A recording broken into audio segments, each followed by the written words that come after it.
د نن ورځې مهم خبر: طالبانو د بدخشان ستونزې څېړلو لپاره د فصیح الدین په مشرۍ پلاوی وټاکه.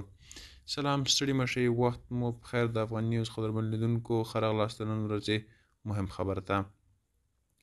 په افغانستان کې د طالبانو حکومت ویاند ذبیح الله مجاهد وایي چې بدخشان ولایت کې د کوکنارو د له منځه وړلو بهیر او په وړاندې یې د پیښو شویو ستونزو څېړلو لپاره د دوی د لوی درستیز قاري فصیح الدین فطرت په مشرۍ پلاوی ټاکلی دی. مجاهد د یوې اعلامیې په خپرولو سره ویلي د بدخشان ولایت په ځینو برخو کې کوکنار کرل شوي او امنیتي ځواکونه یې په له منځه وړلو بوخت دي. متاسفانه ځینو متخلفینو پرې د هجوم ور وړلو هڅه کړې چې خواشینونکې پیښې رامنځته شوي دي.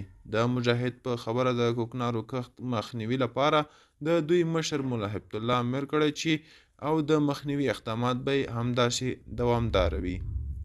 ګرانو کتونکو، دا و د نن ورځې ویډیو. که غواړئ نور تازه او مهم خبرونه ترلاسه کړئ نو همدا اوس زموږ یوټیوب چینل سبسکرایب کړئ. تر بیا ښې چارې، ښه وخت.